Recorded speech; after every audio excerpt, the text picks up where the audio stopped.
Hi friends, welcome to the Friends of Franz podcast. In this safe space, we are favored in each episode with the presence of an expert guest from different fields and specialties as we learn about their life journeys, their successes, possible regrets, and realizations, their work, why they do what they do, and even their life outside of work.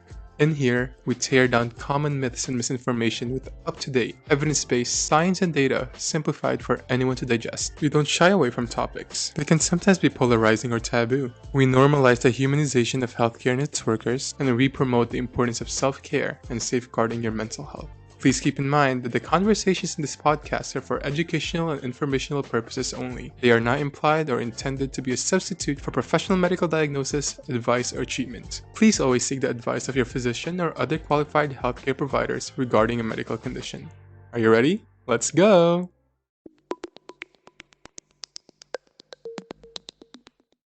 Hi everyone, happy Friday!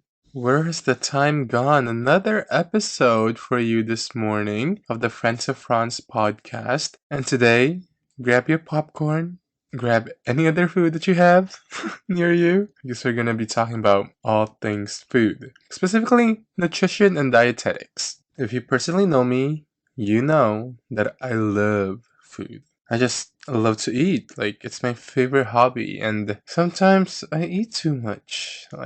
Way too much. And there were times in the past where I ate too little, or sometimes not much at all. Especially in America, and I think especially within my age group, the topic of food and eating and nutrition is something that can be very controversial and very variable, actually. I don't know if it's just the ideals when it comes to food or physical aesthetics, especially for sure social media and all of its implications on how we look and how it's tied to what we eat and what not to eat.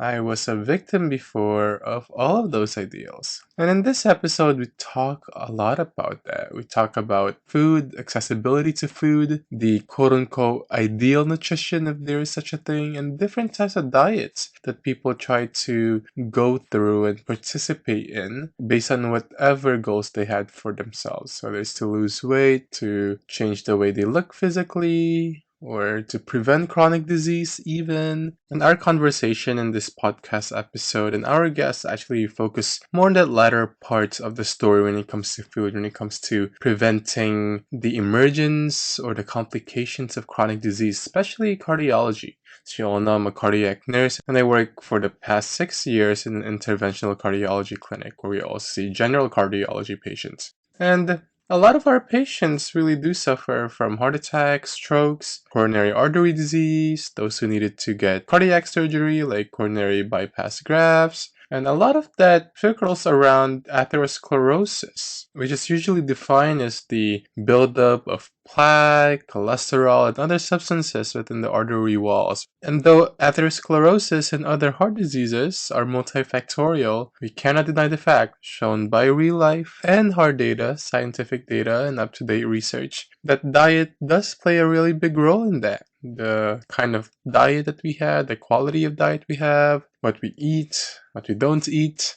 And that topic really circles our conversations today. Beyond talking about different diets, such as what is a heart-healthy diet? What is a Mediterranean diet? Does the ketogenic diet work? Actually, we talk about the harms of the diet. Does intermittent fasting work?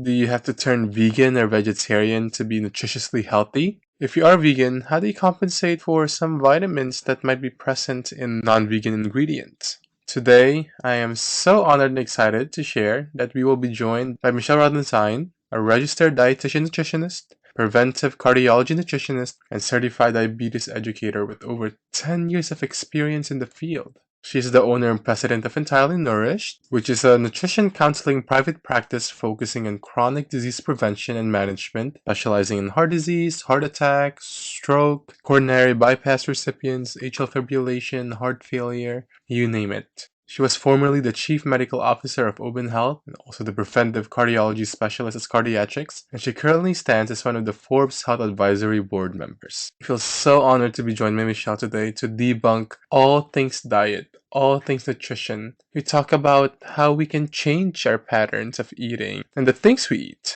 We talk about blood test levels that we should be aware of and asking our doctors when we go to our visits when it comes to our general health. And lastly, we talk about how we can be happy with eating and that we can build a life where we are healthy and at the same time eat what we want to eat. Because life is short, right? YOLO. I'm about to have boba later. I hope you enjoyed today's episode and thank you so much for tuning in. Let's go! Hello! Well, how are you doing? I'm good. How are you? Good, I'm good. It's nice to see you, and I'm excited for our conversation today. Me too. Thank you so much for joining me in this space today. I want to say tonight, but it's so bright outside still that it's still today. I mean, the sun doesn't set now until like 8 o'clock or 8:30 or something, right? And the weather just keeps on getting better and better every day. Because I know you're in New York City too, right? Exactly, yeah. Yeah. This space is just, a casual space of getting people from different specialties and fields within healthcare and medicine to hopefully dispel some of the misinformation that we usually see online that I know you're aware of. So if you could just please introduce yourself to everybody. Thank you so much. Of course. Thank you for having me. My name is Michelle Routhenstein. I'm a registered dietitian nutritionist who specializes in heart disease management and prevention through science-based nutrition. So the clients that I see in my private practice are individuals who've had heart attacks, who've had strokes, bypass surgeries, or who are at risk for strokes, heart attacks, bypass surgeries, or have a cardiac condition that requires science-based nutrition to help optimize it. So individuals who have atrial fibrillation, cardiomyopathy, heart failure, so on and so forth. Hey, yeah, and that's so exciting because I remember when we talked for the first time, I said that I've been also working in cardiology for a while now. So I started a medical assistant and then I became a registered nurse, also working within cardiac surgery, like bypass surgeries, and also interventional cardiology. So I feel like your pool of people as well are quite similar to mine. And I think the topic of diet and nutrition is one that has a lot of confusion most of the time. And I think it's one area where people are like, oh, I'm not sure what to do or what to eat, what's right for me, right? And hoping that we could tackle all of those with your expertise. And so I just wanted to ask, what is the pathway of, I guess, education and training as well to become a registered dietitian? Yeah. So registered dietitian, a lot of times people use the word nutritionist and registered dietitian. They're actually two very different paths. So a nutritionist is really anybody who could say that, they're teaching nutrition and that's it. So you don't really need a formal degree for it. A registered dietitian can be a registered dietitian nutritionist. So if they're registered, they're more seen by the board. So in order for our training, we had to do 4 years of undergrad to get our dietetic practice requirements. We had to apply for a residency within nutrition and then get a master's degree 2 years later. So it's about an 8-year experience in the hospital setting. So I would rotate in the kidney clinic, in the heart clinic, in the weight loss clinic, on every single floor of the hospital, inpatient and outpatient, in order to get my degree. And then you have to sit for a board exam. And then you have continuing educations to ensure that your certification is valid for that time period. So very similar to a physician, but a physician is more in the medical residency versus for a registered dietitian, you're in the dietetic residency, which is why there's so much more science-based nutrition and science background when it comes to a registered dietitian versus just a nutritionist who might have took a course or who can definitely help people, but not necessarily helping people in the chronic disease management standpoint and understanding the blood tests and ensuring that we're optimizing all risk factors for optimal health. Got it. That's amazing. And I just wanted to ask also, like, what was the inspiration to entering this field? Was there like a family member who was in dietetics or a friend or a personal experience? So I actually don't have like this happened inspired me. Ever since I was a young kid, I've always wanted to be a doctor. And so I went to NYU in the pre-med track and in the nutrition track. And I had to choose. And my dad was like, okay, you're a sophomore. You can't be taking pre-med classes and, organic chemistry for nutrition. Like you're double dipping. They don't cross over. You have to take your own tracks and you're taking a million courses. Why don't you choose? Because you either have to go to your medical residency or your dietetic residency. So I was in the hospital setting and I was shadowing the clinical nutritionist in the ICU. And this 37-year-old male had a bilateral amputation of his legs. And I was like, oh my God, he's so young. Like, how could this happen? And so I went and just talked with him because I was curious, as an intern would be in my schooling. And I was like, I found out his history. He had diabetes, he had heart disease, he had kidney failure, he had all these issues. And he said to me, I was told to take my medicine and that was it when it comes to diabetes. And I wasn't told anything about diet or lifestyle or nutrition. I was just told that if I take my medicine, I'll be okay. And that really struck a chord in me because in a lot of Western medicine, we're always there trying to treat. Mhm. We don't talk about the prevention piece. And we don't talk about, even if you're on a slew of medication, if you don't optimize your lifestyle and nutrition, you're not going to manage your chronic condition optimally. And so this is where I decided to pivot and go straight into nutrition and really make an impact in terms of prevention and giving people better quality of life and giving them more energy and productivity and letting them do what they love to do with better health. And so that's kind of where I started. And then in my residency, I was everywhere. And I noticed the common pattern of, oh my God, heart disease is so prevalent. And when you look at the statistic, the number one killer is cardiovascular disease. And this really struck a chord in me also because we also know from the research that 80% of it is preventable through nutrition and lifestyle medicine. So where is this gap? And this is where I went on in the last 15 years to really niche down into cardiology because we can prevent this. But people, don't know how. The information is so skewed. There's so much out there that's actually misinformation. The science is very strong. It's seen the power of nutrition help with so many cardiovascular complications and prevention of them and increasing of longevity. And so that's kind of where I'm staying and I really love it. I have a big passion for it. But in my private clients, that's what I teach them, how to use science-based nutrition, personalize it for long-term implementation.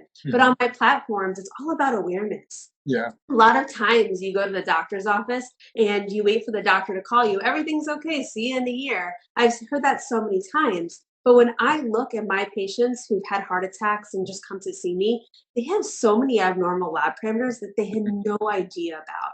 And so many red flags from before their heart attack. And I just want to be like, no, we could have prevented a lot of this. And so awareness is a key component. And so I created this blood test course so people can be empowered, know your numbers, know what they need, ask questions, be your own advocate, because the only way we can reduce this statistic and the number one killer globally is by everyone being their own advocate. I love physicians. I've worked with so many brilliant physicians. They're amazing. But they have a very high caseload. And a lot of times they miss here and there, or they have to prioritize their list and they might not be able to call you, or maybe they called you or they had the wrong number and they couldn't tell. And if you were asking or requesting that labs and you were being proactive, you can therefore, help prevent complications instead of putting it in someone else's hands. Yeah. Super agree with all of that. And I agree with your sentiment about Western medicine as well. And that's something that I also wanted to bring up too, is I know we talked about this previously as well, that despite the breadth and the depth of physician education here in America, at least, from what I hear, there's no block or unit dedicated solely to nutrition, right? I mean, even during nursing school, it was literally like a very basic, oh, here are your different vitamins and here are your different sources, and that's it. And that's why also, I mean, when I go to my physician as well, yes, definitely diet and the lifestyle is touched upon, but there is that gap between that conversation, right? And that's why many patients are like, oh, so what do I look out for? What can I eat? Is there an ideal diet? Is there an ideal eating? And I love how you do that with, people knowing the markers that they need to know, the blood test, the result, the values, and really that initiative really does make a big difference. And that's something that I wanted to ask you too, is in regards to what you said about this whole awareness and prevention. We always say, oh, this is a modifiable risk factor. this disease state, oh, this is easily preventable by this, or that, despite the many genetic components. Do you believe that there is such thing as an ideal diet that the general population should follow as a guideline to be healthy, or do you think it's very individualized? I think it's very individualized because if we could say everyone needs to follow this, we would have cured a lot of chronic conditions. Mm. You know, so many publications, the Mediterranean diet, the vegetarian diet, the vegan diet. The issue is the interpretation of what that means. When someone comes to see me, people are on different diets. I've had people come on and see that they're vegans and they follow two very completely different diets. They're like, oh, I follow a Mediterranean lifestyle, completely different diets. And you can have a heart healthy diet, no matter if you're a vegan, if you're a carnivore, if you're an whatever it might be. It's all about nutrient sufficiency. We've seen in research that actually there's been some studies that show that vegans can be an increased risk of stroke because if they're not getting B12, B6, riboflavin, or folate, what's going to happen? Their homocysteine levels will rise, and that can cause plaque formation in the arteries. We know that plant-forward diet is so important, but there's so many different types of plants. And if someone's just eating one type of plant or they're restricting other ones and they're not getting enough folate or magnesium or manganese or calcium, so on and so forth, they're not going to necessarily optimize their blood vessel health. So from my standpoint, it needs to be sustainable. It needs to be adaptable. It needs to be personalized, but at most, it needs to be nutrient sufficient. You need to be having the amount of macronutrients and micronutrients you need for optimal cardiovascular health. If there's any diet that's removing a carbohydrate, removing a fat, removing a protein, you are going to be deficient and your body will not be able to operate. You have to look at the whole picture and the right amount of those nutrients for optimal heart health. And while a plant-forward diet is important, we also need to look at what plants are we consuming? Is there enough nitric oxide? Is there enough folate? Is there enough glutathione production? There's a lot of pathways our body needs in order to address the underlying root causes. So I don't preach that everyone needs to follow a vegan or a vegetarian diet because I've seen in my practice that many people can't sustain a vegan diet for a long period of time. What also happens is sometimes it can be a very carbohydrate heavy diet. What happens is triglycerides and insulin resistance increases. And so we need to look at the whole picture. Especially, I've seen a lot of my male clients will come to me and say, you know, my doctor told me to go vegan. They're 6 feet tall and they're not satisfied with a vegan diet. They're just not. And so it's not sustainable for them. So I've had people be very successful on a vegan diet and I support them. I just make sure they're getting all the nutrients and the supplements that they need because you do need to supplement on a vegan diet. But I'm not an advocate of everyone needs to follow one path because it really doesn't work. My success rate in my private practice is so high because I take the science, I take a person's lifestyle and I adapt it into one. I have a lot of clients, for instance, who are South Asians. The risk of cardiovascular disease in South Asians are higher. Within South Asian, like the cuisine, you can't tell someone to change their culture and eat something else. Not lifelong, not. So adapting and making sure that we're taking what their traditional foods are and then optimizing them for heart health is really the cornerstone. I always tell my clients, if you feel that you can't do this in 6 months from now, then we shouldn't even do it now. There's no point. We need to create habits that will last for a lifetime. We can't create these wants or wishes and try going from 0 to 100 because you'll crash. We don't want to crash. We want the diet to be sustainable and long term. And I don't like to use the word diet because it's usually meant for like caloric deficit. These are not what we focus on with cardiovascular health because when we focus on calories, most of the time we become nutrient deficient. Sometimes people need to lose weight for cardiovascular health. But I'll tell you this, and this is so important for everyone to know. You can have heart disease and be underweight, normal weight, overweight, or obese. Weight is one risk factor, and we need to get blindsided. And I've seen so many physicians say, if you just lose weight, your blood pressure will come down, your cholesterol will come down, this will come down. And then people hell, I've lost 30 pounds and my cholesterol went up. My blood pressure went up. And I'm like, yeah, because if you don't add the therapeutic foods in and you're just focused on caloric deprivation, you're not doing justice to your cardiovascular system. And so it's important that we're looking at the whole picture and looking at it sustainability standpoint versus I want to get my numbers to be normal overnight. Yeah.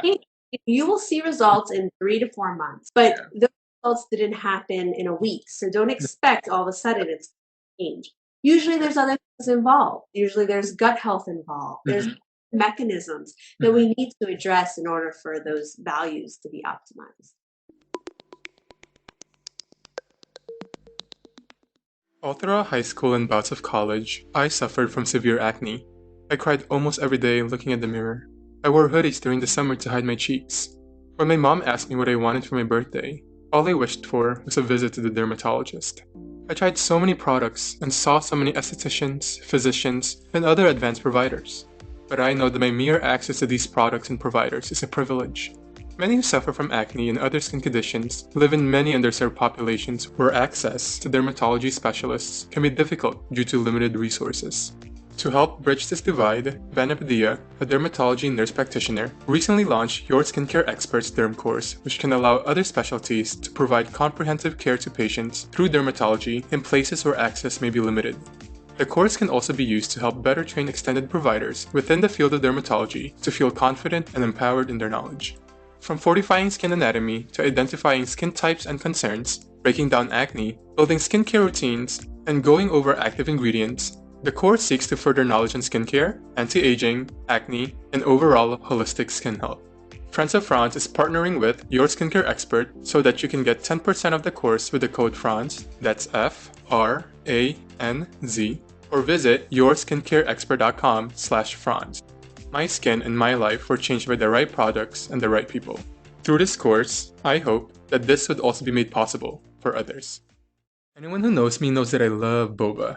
After a heavy dinner, no problem. I have a second stomach for boba, and sometimes even a third. But each cup of bubble tea is definitely a guilty pleasure, given that the average cafe-made milk tea has over 100 calories per serving, over 20 grams of high glycemic sugar, and is packed with artificial flavors. I am so glad that the guilty days are over with Twirl, the world's first canned, plant-based milk tea. With only 45 to 50 calories per serving, and containing 6 to 7 grams of sugar, and low glycemic sweeteners at that, goodbye to sugar crash, Twirl is made with pea milk, the most sustainable plant-based milk on the market, regenerating the soil where it comes from. This is thanks to the fact that fair trade and organic are the names of the game, as the teas are sourced from biodiverse family farms in China, Japan, and Taiwan that practice sustainable farming techniques. No artificial flavors are ever used. Choose from 3 antioxidant flavors of the chocolatey Taiwan-style black milk tea, floral jasmine, and nutty hojicha. Enjoy all of these flavors, each being nitro-infused that you can feel and hear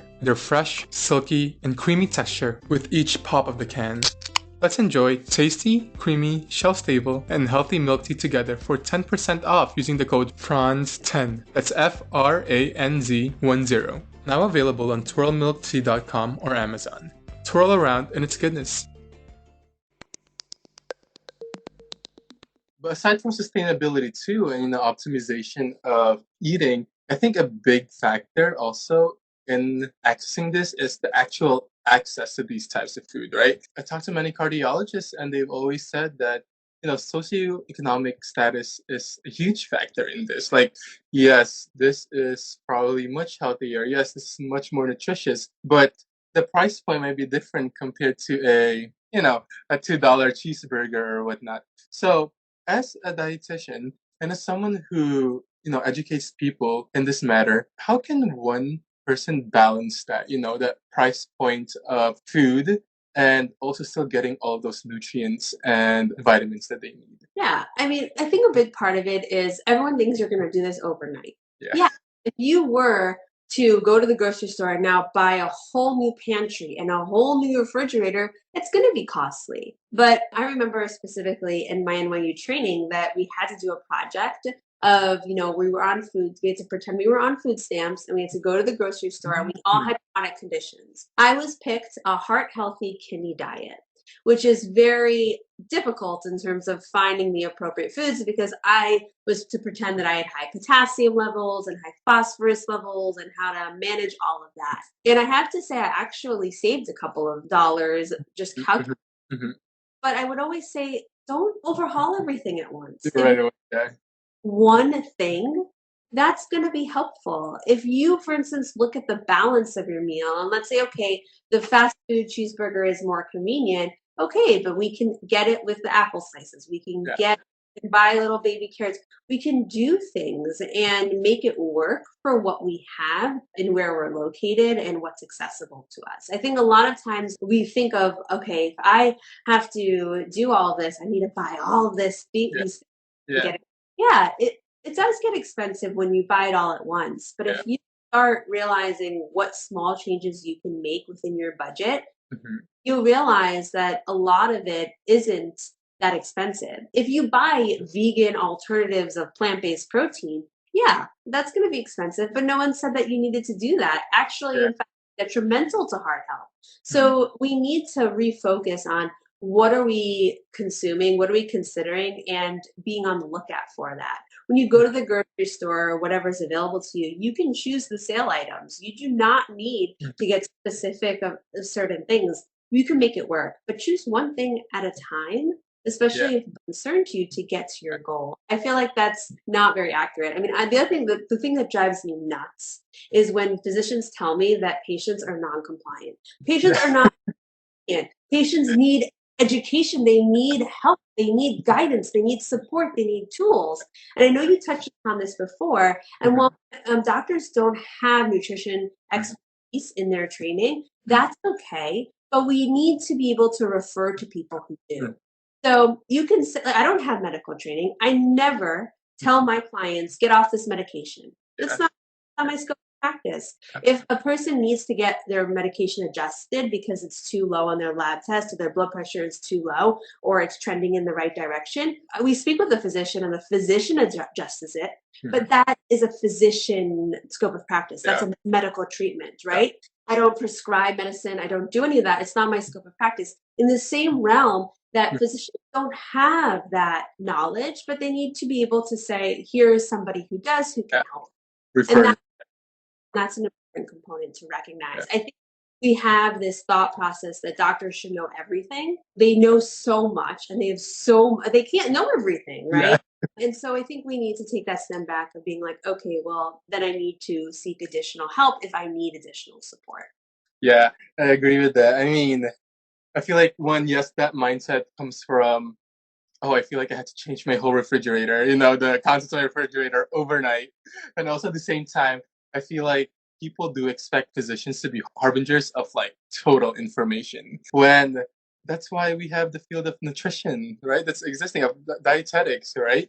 And, you know, and I wanted to tag along with what you said within what you mentioned about your scope of practice and with the medications. Now, we said that people's eating habits and what we consume and what we bring into our bodies has a very high chance of preventing some of the chronic disease that we do see, right? Especially within the world of cardiology. And I wanted to touch upon that. I believe May is Stroke Awareness Month, right? And I think it's also Blood Pressure Awareness Month as well. And so May is World Hypertension Day. World Hypertension. Oh, yeah.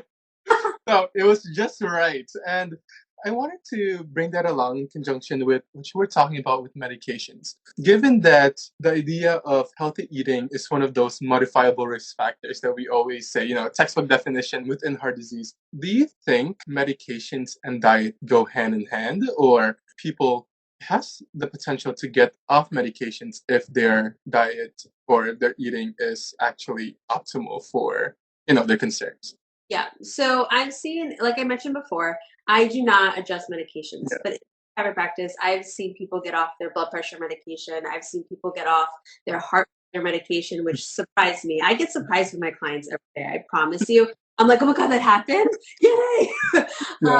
They get off their cholesterol medications, but they don't do it right away. So they might start off on a statin or a blood pressure medication, and we work together. And then after, depending on a blood pressure medication, I've seen it in 2 weeks, it's been reduced, and then in a month it's discontinued. We don't want blood pressure to be too low. That means that our body's not getting enough oxygen, right? We need it to be in that optimal range of 120/80 or 110/70. But with cholesterol medications, I've seen we don't want that number to be too low either. I've seen LDL get down to 20, 15, and so the doctor will discontinue them after a cardiovascular event, which is usually not really heard of, but with power of nutrition, I mean, with the power of science-based nutrition. And I think a lot of people get confused with what that means. So it's very research-based, but the way I work in cardiovascular disease is it's not just I eat healthy. I think everyone tells me they eat healthy when they come to see me, except for like maybe 8 out of 10 people say they eat a healthy come to see me. It's about your blood vessels. So we need to optimize your blood vessel health. What does that mean? When you have cholesterol, you're having buildup in your arteries. When you have high blood sugar levels, when you have high triglycerides, you're having substances in the blood vessel that's not supposed to be there. So when that happens, and you pair that with inflammation and oxidative stress, these substances, these cellular waste, these calcium become oxidized, and that turns into plaque formation, which narrows and thickens the arteries and makes the heart have to work harder to pump blood throughout the body. When you have high blood pressure, your arteries are constricted. High blood pressure and high cholesterol actually go hand in hand. Most people who have high cholesterol will develop high blood pressure or have it, and vice versa, because we're all in the blood vessel. So we need to optimize blood vessel health. And when we do that, which means we help vascular tone, we help open up our arteries, allowing for good blood flow, we help with heartbeat regularities, which helps with blood flow and avoid that blood pooling in the artery, in the heart too, that can lead to blood clots. When we do all of those things, our heart is working better. And when our heart works better, it doesn't need these medications that are trying to reduce the stress on our heart. So yes, you can reduce your medication. You can eliminate your medication, but it depends on the person, and it depends on what stage of which cardiovascular condition you are currently in. So I would never tell you get rid of your medications. I'm a big advocate of be prescribed your medications. Let's work on nutrition and lifestyle. And you might notice that with all of that long-term implementation, your doctor will decrease your medications as a result because your heart is working better. And that's what we strive to do. Yeah, that's beautiful.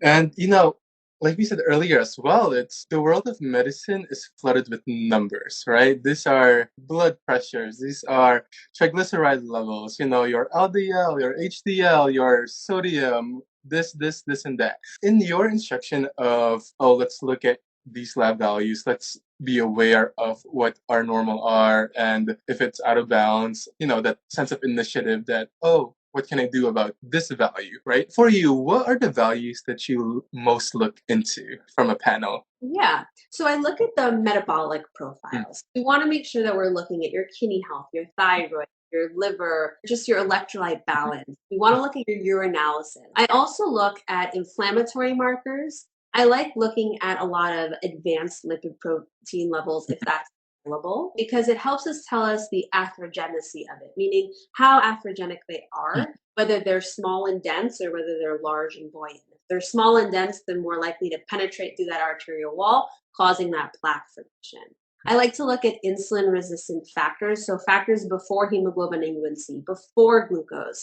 And I review all this in my blood test course because I want you to understand what I look at. But we have to look at all of these things. And within inflammation, there are a lot of inflammatory markers that aren't necessarily known as inflammatory markers, but they are contributors to the inflammatory process. So I look at all of that information because it tells me a lot of where are we really focusing on in order to optimize your heart health and your blood vessel health and really reduce your risk factors. We also need to look at your lipoprotein A, which is your genetic risk for atherosclerosis. The reason being is that in many studies, when we look at individuals who have premature and early heart attacks, all of their numbers, lipoprotein levels were elevated. And so if we can detect that earlier before a cardiovascular event happens, we're able to be more proactive in risk management stratification. And what this means is not just like, my blood pressure, my cholesterol, everything's fine. We take it to another advanced level to really ensure that that plaque formation is stabilized and not being promoted and causing any issues. Yeah, and when it comes to, like A levels and all the triglyceride levels and all the cholesterol levels in the lipid panel, one question that was submitted very frequently the past few weeks since I started promoting our live is the ketogenic diet. We have seen it in the waves throughout social media, in the news, all over YouTube, alongside intermittent fasting plus ketogenic diet, which for those who are not aware, it's a very high fat diet, right? And mid level of proteins as well, and very, very minimal carbohydrates, if I'm not mistaken. As someone who has seen people's blood levels, type A levels, and what they eat and cardiovascular disease, what is your take on the ketogenic diet? So keto diet.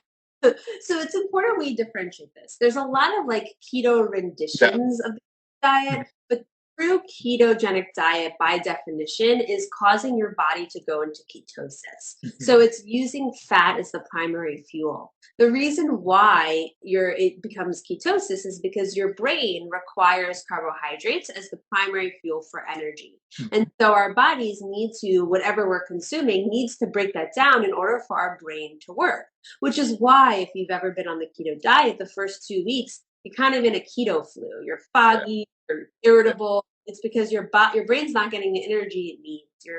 And that's a sign first. It's a survival mechanism. It's not meant for a long-term survival. So we're in a very, very low carbohydrate consumption in order to allow our body to go into ketosis. And when we look at the research, we're really looking at this from a standpoint of epilepsy. It's really helpful in children who have epilepsy to go on the ketogenic diet. When it comes to cardiovascular health, when this diet first came out, someone sent me their blood work and was like, I don't know what happened. Look at this. I've never seen such high cholesterol levels in my life. In my life. And I've been seeing a lot of patients. I was like, oh my God, what diet is this person on? That was one red flag. But if you look in even more, the keto diet presents a lot of nutritional deficiency. It causes constipation. Constipation is an integral component to cardiovascular health. If you aren't going to the bathroom and excreting stool regularly, guess what? Your cholesterol is staying in your body, your triglycerides are staying in your body, your arteries are getting stuck with all that junk inside. So, if a side effect of a diet is a constipation, that is a huge red flag. But ultimately, you're getting nutrient deficiencies. And another thing that happens is people who follow the keto diet have high levels of TMAO. And when you have high levels of TMAO in your system, that promotes cardiovascular disease, cancer, and brain damage. And so we don't want that. And so we need to look at that from another perspective too. So if we're looking at it from the true sense of a keto diet, I do not endorse it at any means for a heart healthy diet and kind of look at it the other way. It doesn't mean that we need to eliminate fat.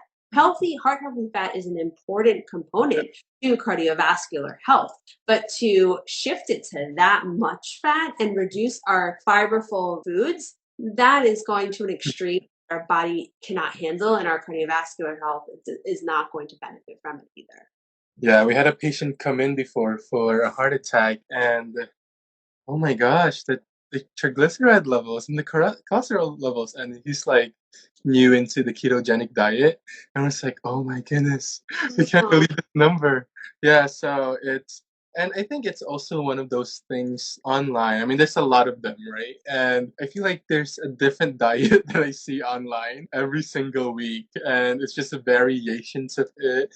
And I mean, sad to say, a lot of times it's promoted by big followed influencers online, and especially within the younger community where they're like, oh, I can achieve this body by following this diet that they're promoting, right?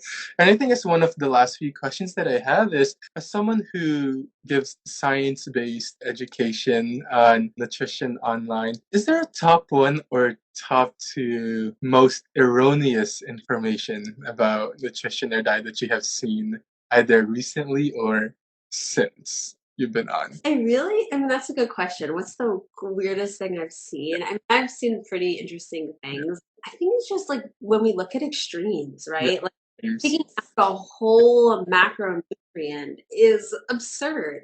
I understand the necessity of people wanting a quick fix, but there really is no quick fix in lifestyle medicine. And we need to get to that understanding. There's no magic pill.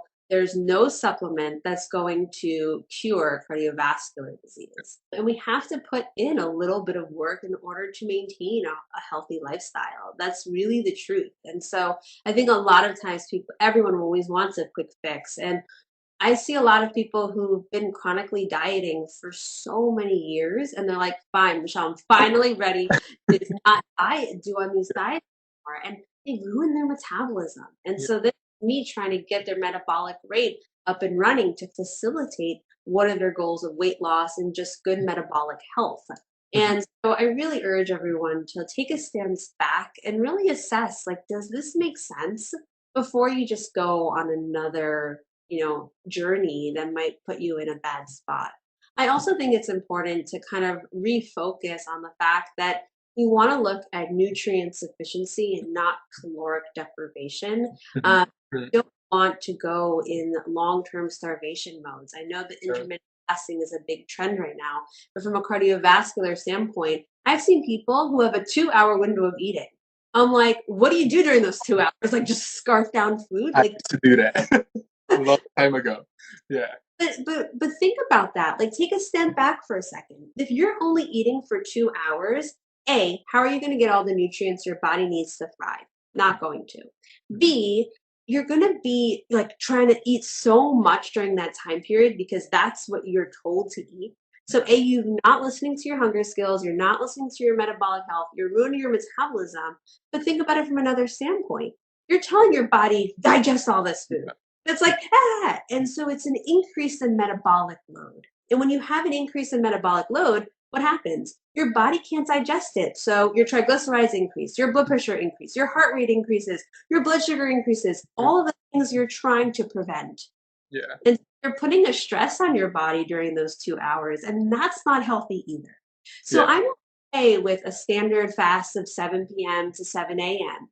Especially at night. Let your body rest a little bit. Your insulin doesn't work as well at night. I'm fine with that.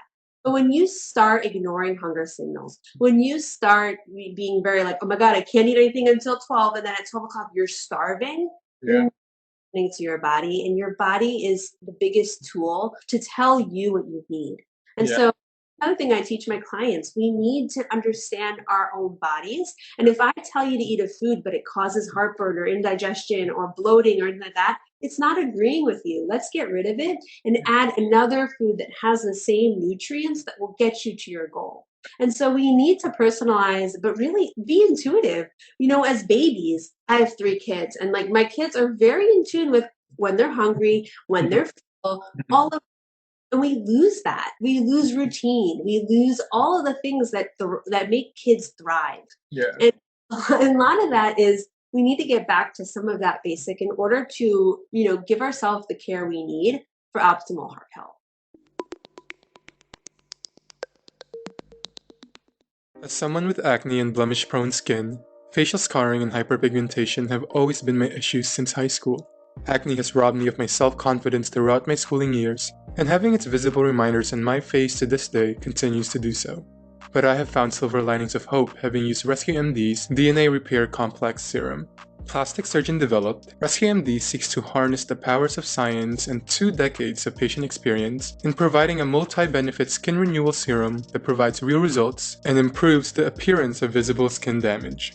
Beyond my personal skin concerns, the serum also seeks to address a breadth of damage from varying external stressors, including hypertrophic and surgery scars, burns and chemical burns, cuts, scrapes, and bug bites. All of these are targeted by supporting the skin's natural healing process through its infusion with Rescue MD's patented LabCall, a proprietary anti-inflammatory skincare technology that targets skin damage at the DNA level. The serum also contains a hand-selected blend of other ingredients, such as peptides to help strengthen the skin, botanicals like rosehip to soothe, and moisturizing agents such as dimethicone and allantoin that helps to speed up skin recovery. The DNA Repair Complex Serum has been my daily friend, and every day, I feel like I can take back what my scars have stolen from me. Definitely, each skin is different and results are not guaranteed, but I hope that you can find your silver lining too. In partnership with RescueMD, you can get 15% off your order on rescuemd.com with the code FOF15. The serum is also now available on bloomingdales.com.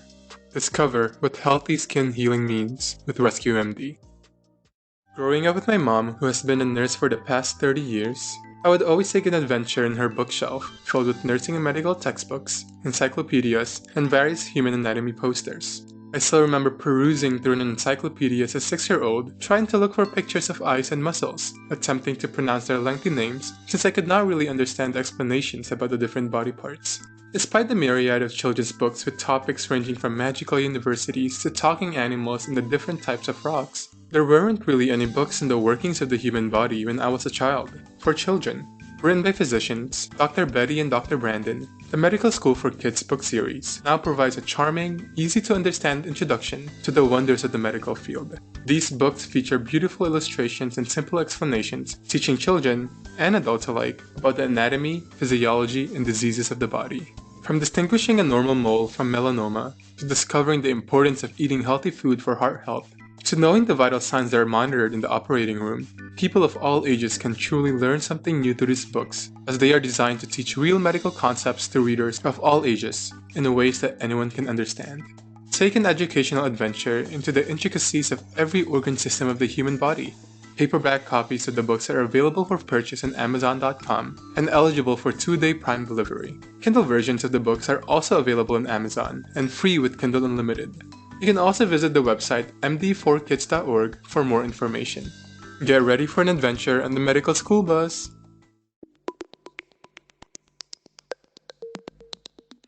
I fell into a very dangerous eating habits long time ago, and I was one of those people who would eat like only within a 2 or 3 hour window.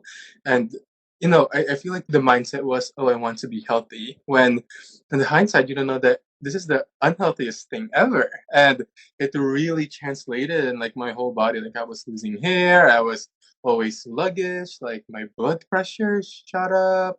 And it's definitely one of those things that I also saw online. I was like, oh, this worked for them, it might work for me. And so I think I wanted to also close it along with this is, so where should people get the information? I mean, definitely we can get, great information from our physicians, but again, tying it back to, the whole nutrition talk, the whole dietetics talk, where are the credible information that people can look out for and access to find out that, oh, this is the foods that I need to eat. And I guess I'll tie that into to a closing thing of, if let's say I have a plate in front of me and you want to label that plate a heart healthy plate, for you, what would be on that plate?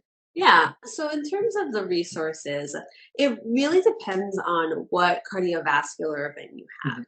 So if you have a familiar hypercholesterolemia, the FH has a lot of resources there. If you have heart failure, you might want to check the Heart Failure Society. So it really depends on those, but you always want to make sure that it's coming from a credible source and a science-based nutrition source. In terms of nutrition and dietetics as a field, the more, on my niche and my specialty is cardiovascular disease. If someone comes to me and says, oh, I have Crohn's and I need help with that, I refer them to another dietitian. So Mhm. it's important that if you're seeking individualized and additional support as needed, that you go to a registered dietitian who specializes in what you're seeking, because you can't know everything. Yeah. And when you know one thing, you know it really good and you have really good success. But if you're a generalist, you kind of pick and choose kind of different topics.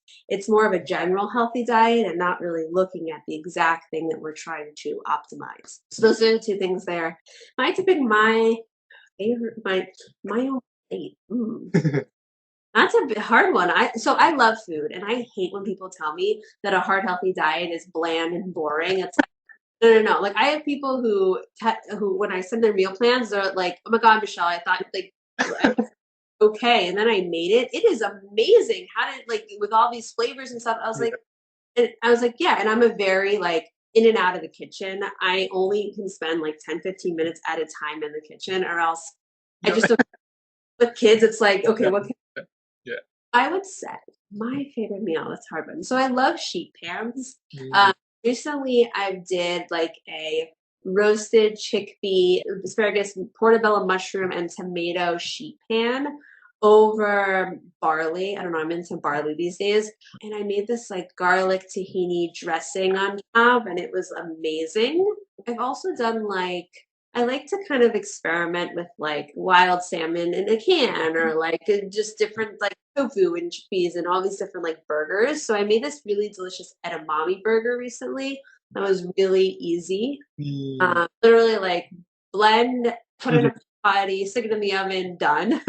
I've also made these really good like cauliflower spinach turkey burgers that are literally 2 minutes. My kids help me make them. Like I'm very big about quick, easy, and delicious, but make sure we're getting in all of those good nutrients that our body needs in order for it to optimally thrive. Yeah, that sounds amazing. Now I'm hungry now. And thank you so much. I learned a lot. And as I post this after, I know many people will learn a lot too. Like I said earlier, this field is one where we look to so many sources, right? Because we don't really know what's good to eat. What can I eat? Like you said, it has to be bland. It has to be this. It has to be that. So as someone who has seen all of the numbers, as someone who has seen people on medication get out of medications with normalized glucose levels and normalized blood pressures, if there's one last bit of message or advice you would give to one person who's struggling and trying to find the healthy eating for them, what would that last message be? First off, I always like to say your prevention and your heart health is where you are in that current state. I have people who come to me and say, I already had bypass surgery, I already had all this. Is this going to help? The resounding answer is yes, because if you have bypass surgery, you want to keep that stent open. You still want to have good blood flow. You want to prevent more plaque. You want to make sure your heart is working optimally. And so, wherever you are in your journey, you can make improvements today that will only benefit you and your quality of life going forward. So, I want to just put that out there because a lot of times people think, oh, it's too late. And then it's also Yeah. never too early to start. We see atherosclerosis in 8-year-olds. So, please use this to teach your family, to bring them up on good nutrition, and to teach them to be curious about food and to be involved in food. So, no matter young, old, middle age, you can take care of your heart health today to really prevent and reduce your risk of cardiovascular events in the future. That's one. And then when you're struggling, I know it's overwhelming. And so I like to take the overwhelm away. So maybe today you just focus on breakfast. Maybe you just focus on lunch. Maybe you just pick one meal to make a little bit better. Or maybe you don't even focus on nutrition, but you focus on the supporting pillars that make nutrition successful. So maybe you look at hydration or sleep or stress or physical movement, and you start to improve those this week.